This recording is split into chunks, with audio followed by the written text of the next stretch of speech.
lagi di channel aku di Diary Puput. Nah, di video kali ini aku akan melanjutkan kisah hijrah aku, yaitu yang ada di video sebelumnya teman-teman. Nah, kalau kalian belum nonton videonya, tonton video itu dulu ya, untuk bisa menginspirasi kalian semua yang mau berhijrah teman-teman. Nah, di video kali ini aku akan menceritakan perjalanan aku memakai cadar teman-teman. Nah, kalau kalian penasaran, tonton video ini sampai habis ya. Tapi sebelum itu, kalian harus like, komen, share, dan subscribe, karena itu bentuk support kalian untuk aku, teman-teman. Oke, kita langsung aja ke videonya. Di video kali ini kan aku mau menceritakan perjalanan aku memakai cadar, teman-teman. Nah, jadi pada waktu itu aku kan masih bekerja itu ya, masih bekerja di salah satu mall di Grand Paragon itu yang udah aku ceritain di video aku sebelumnya itu.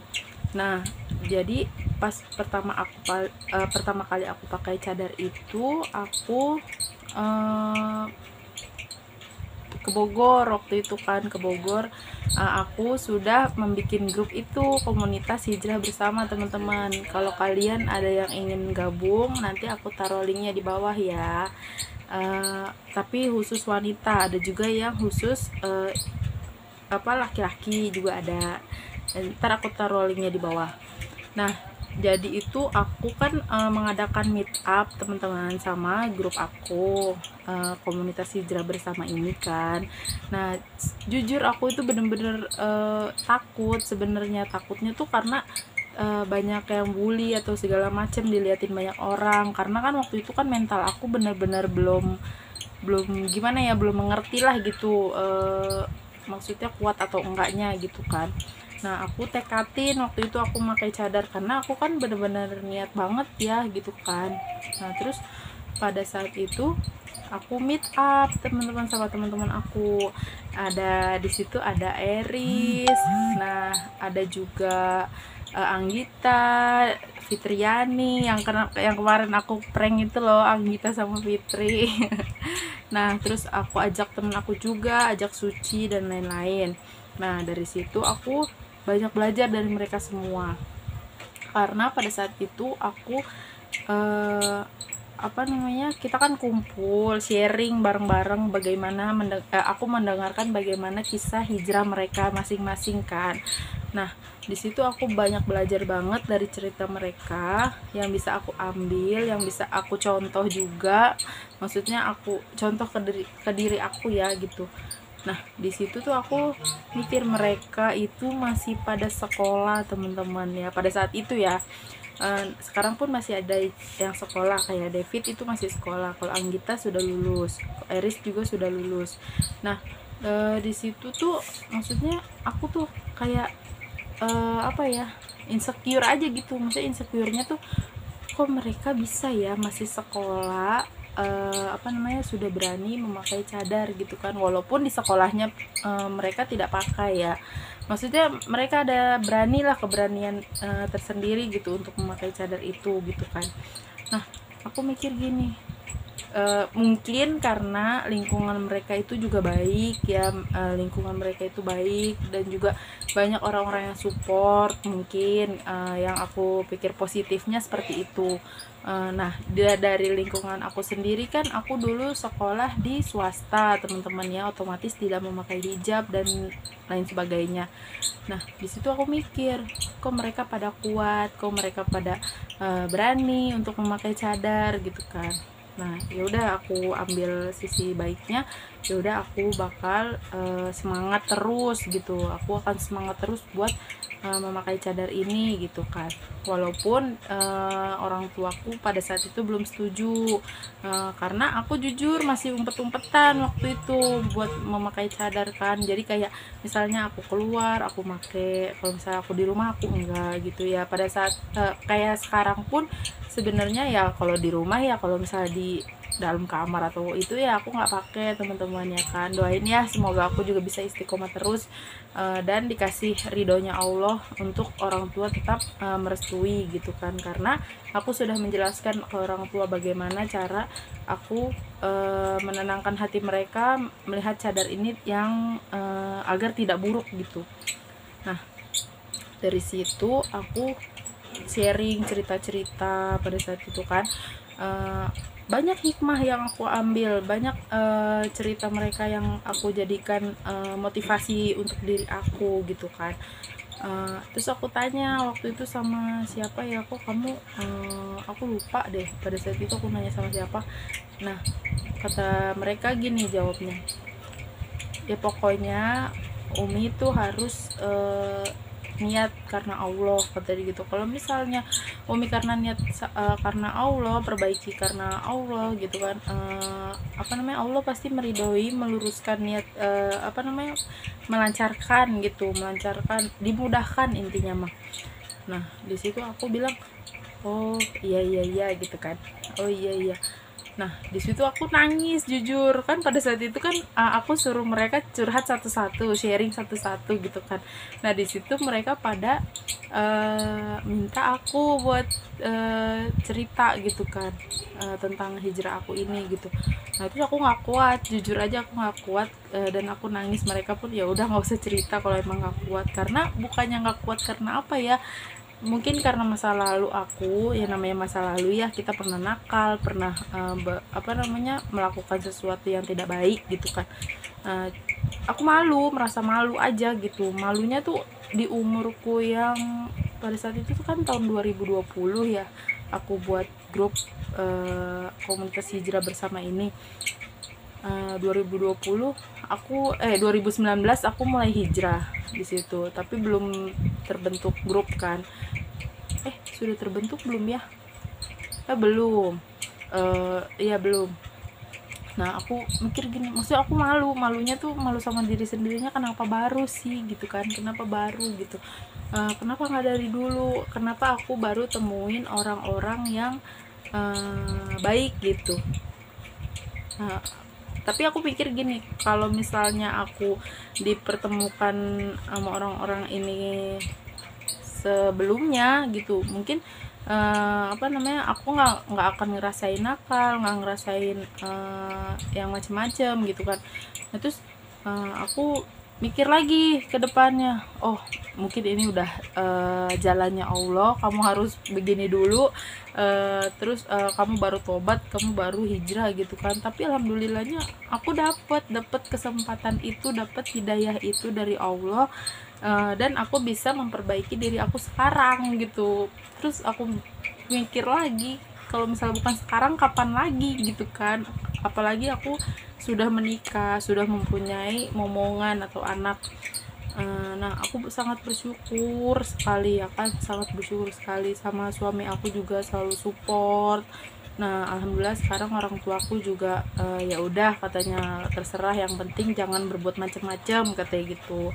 Nah alhamdulillah ya, mungkin karena aku berdoa terus jadi mereka pun pada setuju aku untuk memakai cadar. Yang penting aku tidak berbuat yang macam-macam, sama seperti orang-orang di luar tuh mikirnya cadar itu seperti apa gitu kan. Nah aku juga bilang sama suami aku, kata aku gini, ya kalau misalnya aku pakai cadar terus boleh enggak gitu kan. Terus kata suami mah, kan suami mendukung aja ya, kata ya udah terserah, yang penting mah nyaman katanya gitu, nyaman. Alhamdulillahnya suami selalu support gitu kan, selalu support apa yang aku mau gitu. Nah di situ aku bersyukur banget ya Allah, begitu Allah mudahkan aja gitu jalan niat aku untuk hijrah gitu kan. Ya memang namanya orang ya, manusia, ada di saat maksudnya ada di saat males, atau ada di bener-bener lagi semangatnya nih gitu kan. Pernah gak sih kalian merasakan itu gitu loh. Aku jujur aja, aku baru kemarin atau beberapa bulan yang lalu deh, kayaknya aku tuh bener-bener ngerasain itu gitu, lagi semangatnya nih aku berbuat baik, atau aku berbuat yang bermanfaat gitu kan. Ada aja godaan, ada aja gini gini gini segala macam. Nah aku sempet down di situ, sempet down. Aku mikir lagi, kok aku bisa dikalahkan sama situasi itu ya, aku bilang gitu. Dalam diri aku sendiri gitu, aku ngomong sama diri aku sendiri, aku nggak boleh kayak gitu, aku bilang. Aku harus bangkit lagi, aku harus semangat lagi, aku harus ingat pertama kali aku hijrah itu seperti apa, susahnya setengah mati, aku dibully, aku bener-bener digunjing sama teman, ya itu teman sebelah toko aku gitu kan. Bener-bener aku dibully deh, dibully habis-habisan, aku ditunjuk-tunjuk sampai bener-bener aku nangis teman-teman. Ya makanya aku ingat pada saat itu lagi, makanya aku terus belajar sampai sekarang. Biarin, kata suami atau teman-teman aku tuh, katanya biarin orang mau ngomong apa juga, biarin, jangan didengerin, katanya gitu. Emang kamu hidup sama siapa, katanya gitu. Memang kita butuh orang lain untuk saling membantu, tapi kita tidak usah mendengarkan yang buruk, teman-teman. Ambil yang baiknya aja gitu loh. Nah oke, teman-teman, jadi yang aku mau kasih saran untuk kalian semua yang baru berhijrah, jangan sampai kalian down karena omongan-omongan orang di luar sana. Jangan sampai kalian terpuruk sama keadaan lingkungan gitu. Itu nggak boleh ya teman-teman, karena balik lagi, kalian baik itu karena diri sendiri, kalian belajar juga karena untuk diri sendiri kan, bukan untuk orang lain. Jadi biarin aja, kalau misalkan mereka ngasih saran ataupun hal yang baik, itu kalian ambil aja positifnya, nggak usah ambil yang buruknya gitu. Biarin aja mereka mau ngomong apa. Kayak misalnya nih, aku dulu pernah gini ya, alah lo sekarang udah pakai cadar, itu juga lo lepas lagi tuh cadar gini. Karena mereka itu nggak tahu hukumnya itu seperti apa. Kalau misal kalian mau tahu hukum cadar itu seperti apa, kalian nonton video aku yang tentang hukum memakai cadar ya teman-teman. Nah di situ aku menjelaskan banyak tentang hukum memakai cadar itu seperti apa. Makanya sebelum kalian menilai seseorang itu, kalian tuh harus berpikir dulu gitu. Kalian tahu atau enggak ilmunya, kalian mengerti atau tidak gitu. Jangan main asal ceplas-ceplos untuk mengatain seseorang gitu, nggak boleh ya teman-teman ya. Nah di situ aku belajar, oh iya bener-bener ya, di sini aku disemangatin sama orang-orang yang bener-bener tulus support aku, yang bener-bener tahu aku dari dulu sampai sekarang. Itu pasti mereka menghargai aku ataupun kita gitu. Makanya nggak usah dengerin omongan orang, karena kita mati pun kita sendiri kan teman-teman ya. Nah di situ teman-teman yang harus kalian takutin, karena kalau misalnya nggak dari sekarang kita hijrah berubah menjadi lebih baik, itu mau kapan lagi ya Allah. Aku juga kadang mikir, kenapa baru sekarang sih, kenapa aku juga masih nanya sama diri aku juga gitu, kenapa gitu. Cuman ya alhamdulillahnya, kalau bukan sekarang kapan lagi gitu. Alhamdulillahnya aku udah dikasih hidayah sama Allah teman-teman.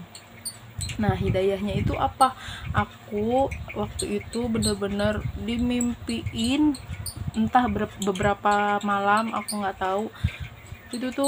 Itu pada saat aku lagi baru beberapa bulan kerja gitu ya. Aku benar-benar dimimpiin yang buruk banget. Aku nggak tahu itu apa, kataku gitu ya. Maksud dari mimpi itu tuh aku nggak tahu itu apa gitu. Nah dari situ aku coba perbaiki sholat aku, terutama itu ya, perbaiki sholat aku, perbaiki ngaji aku. Nah perbaiki akhlak aku juga gitu kan. Yang tadinya aku misalnya sering melakukan sesuatu yang tidak baik, nah itu tuh aku nggak mau ngulangin lagi gitu. Jadi ya gitu, belajar pelan-pelan aja teman-teman. Namanya hijrah itu kan butuh proses, nggak semudah membalikkan telapak tangan gitu kan. Jadi pelan-pelan aja. Allah juga akan menghargai proses kita kok. Yang penting kita niatnya itu gitu. Kalau misalnya kita udah niat, kita itu harus meluruskan niat kita teman-teman, agar kita tahu bener-bener sejatinya orang yang mau berubah itu pasti ada jalannya teman-teman. Oke ya teman-teman ya, semoga video ini tuh dapat memotivasi kalian semua yang ingin hijrah. Jangan lupa juga kalau misalnya kalian mau bikin aku video apalagi, komen di bawah. Nah, jangan lupa juga untuk selalu support aku. Nah, aku akan bikin video yang lebih bermanfaat lagi untuk kalian semua dan untuk diri aku sendiri juga, karena kita di sini sama-sama belajar ya teman-teman. Oke teman-teman, jangan lupa untuk like, comment, share, dan subscribe. Semangat teman-teman, jangan pantang menyerah untuk hijrah. Semangat. Oke, bye bye, see you next video. Wassalamualaikum warahmatullahi wabarakatuh.